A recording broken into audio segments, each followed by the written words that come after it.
All but one goal of the Sustainable Development Goals of the UN are directly or indirectly connected to money. And it is not just that we need more money, but a different kind of money. Half of the SDGs have to do with inequality, and the other half with unsustainability in the strict sense. And this is what concerns the world today, not just in Chile, the inequality and the unsustainability of our lifestyles. And the problem is that money is not neutral, as conventional economic theory usually assumes. And the lacking monetary neutrality is caused by the design of our money. Money is supposed to be the blood of the economy. It has to circulate. And if the blood circulation stops, the body will die. The same is true with the circulation of money. If the money does not circulate, the economy will die. The problem is that we have two functions of money that contradict themselves. On the one side, it's supposed to circulate to facilitate the interchange of goods. On the other hand, we use it as a value that can be stored, for example, under the pillow. But if everyone stores money under the pillow, it cannot flow at the same time in the economy. The reason why we do not hoard money under the pillow is that we receive an incentive not to do it. This incentive we call interest. Interest is a reward to abstain from liquidity. Or to come back to the metaphor of the blood of the economy. So if money is the blood of the economy, interest is the drug that maintains money circulating. And as any drug in the long time, if you abuse it, any drug in the long time, applied in the long time will have heavily side effects. And this is what we can see. Actually, if we put money in a bank account, it will, after some time, have doubled. Even if the interest rate is very low, after some time, it will have doubled. And always if something doubles, then this is an exponential function. So 10 euros will be 20, then 40, then 80, and so on. And this is even true if we withdraw the money from the bank account, because it will appear in some other bank account in the economy. That means in the whole of the economy, all bank accounts taken together will show this exponential function.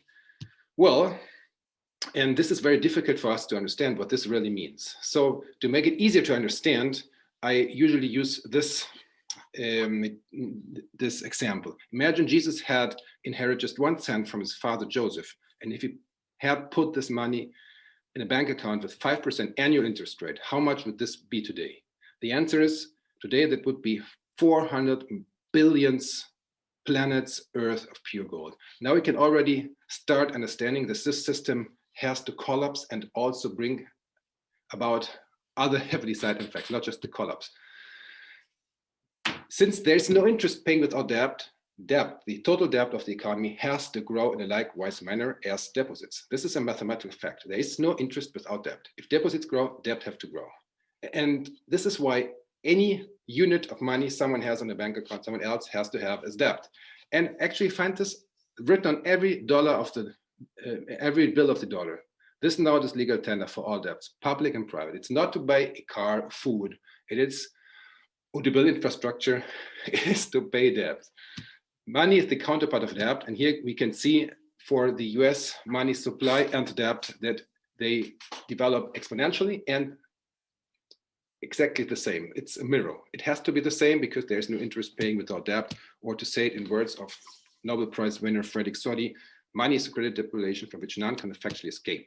So we can now understand where inflation and price bubbles come from. If the money supply grows and the GDP does not grow in the same way, then this has to lead to inflation and speculation, which is nothing else than inflation on investment markets. And now we come to the point, unsustainability.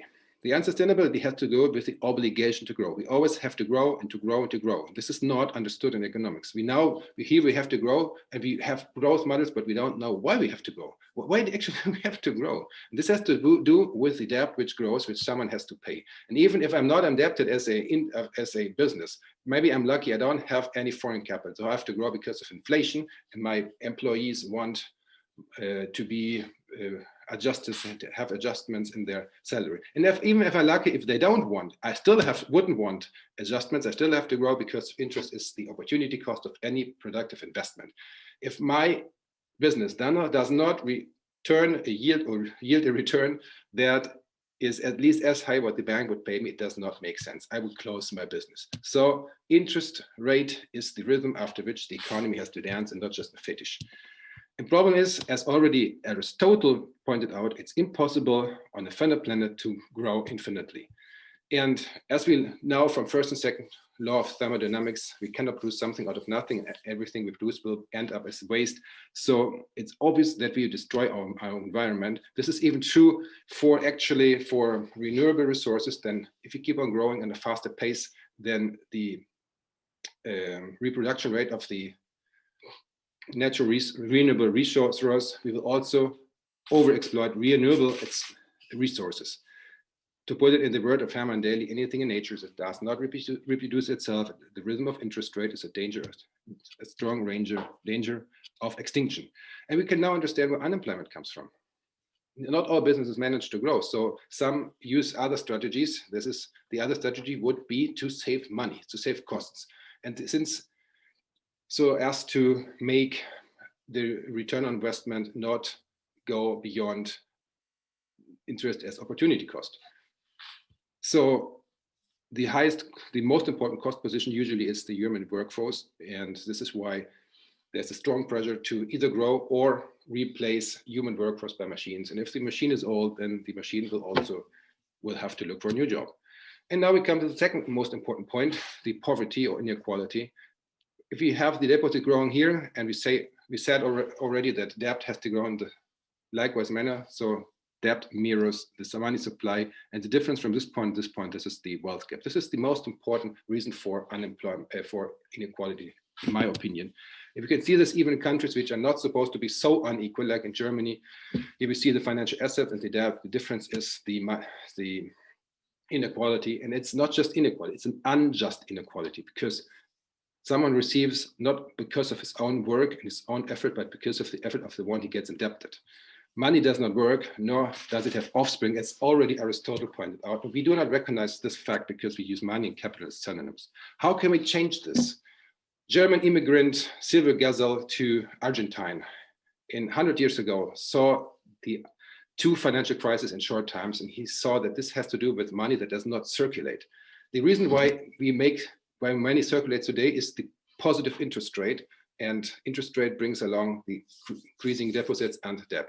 So the idea was, how can I make money flow without interest rate being necessary? So he said, we need bills that are like goods that perish. If bills were like good, you could not ask for interest. You were lucky someone takes it. So the idea is to make bills to perish as goods do.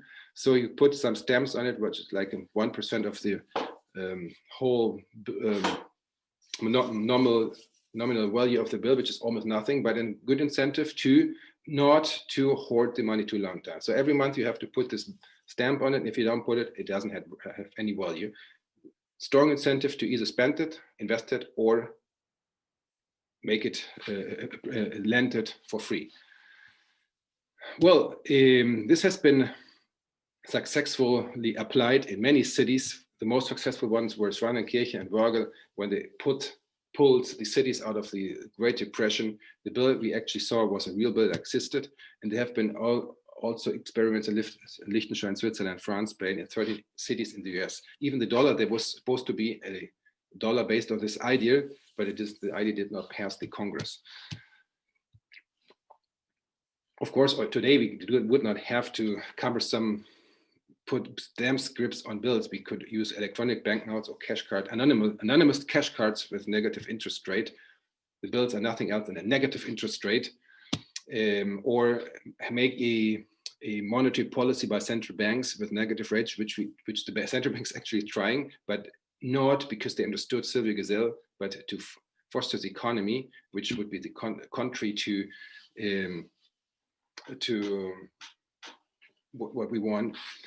And there have been some working paper how to make this real negative interest rate policy in the idea of Silvio Gesell, and how to pass through the zero lower bound. That means how can really avoid that people hoard the cash under the pillow, because today the negative interest rate policy of the central bank does not work because people can still hoard money. Well, this idea would also probably evade financial crisis, which hit our economies every 50 to 80 years. This would not happen anymore.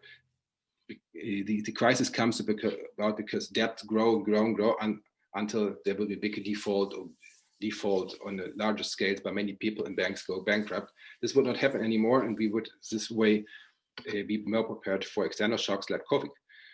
For example, now we will have a strong economic crisis, a financial crisis soon, and people will blame COVID when in reality it has nothing to do with COVID, but was only triggered but not caused by COVID. And on the other way, it would also be a remedy to get out of the crisis. If we now changed our money to a money like civic example post with negative interest rates attached to the bill, then we would not need debt-based, expensive economic stimulus packages indebting the countries or printing money as the central bank of Europe or the Federal Reserve Bank right now do.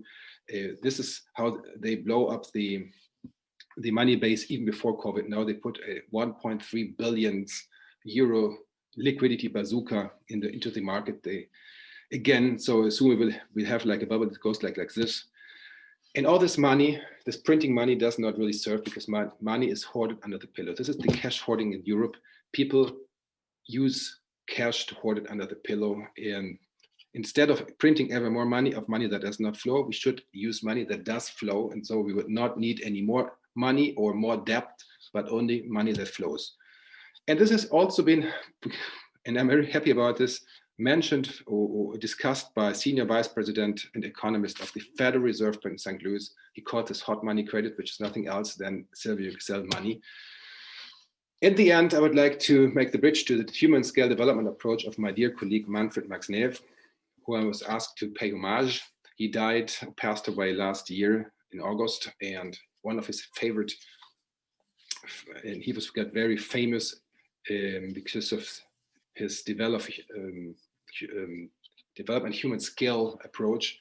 This is a development based not on economic growth, but development defined as the satisfaction of fundamental human needs. Today, most of our growth, economic growth, does not go into development defined in the sense of satisfaction of fundamental human needs, but only to inequality. So if we want an economy where we are not obliged to grow, but on the other side, there would be no obstacle to grow. If we want to grow in the sense that we need to satisfy some fundamental human needs, then we can grow. In this sense, 100% of eventual growth would turn into development, and we could come to what Herman Daly once called a steady state economy, even without any government intervention, in my opinion. Finally, let me end with some final reflections. Not all bad virtues will disappear, but today the bad virtues are fostered. Not every destruction of the environment will disappear, but today destruction is encouraged. And without effective negative rates, without neutral money, a sustainable future will not be possible. Thanks.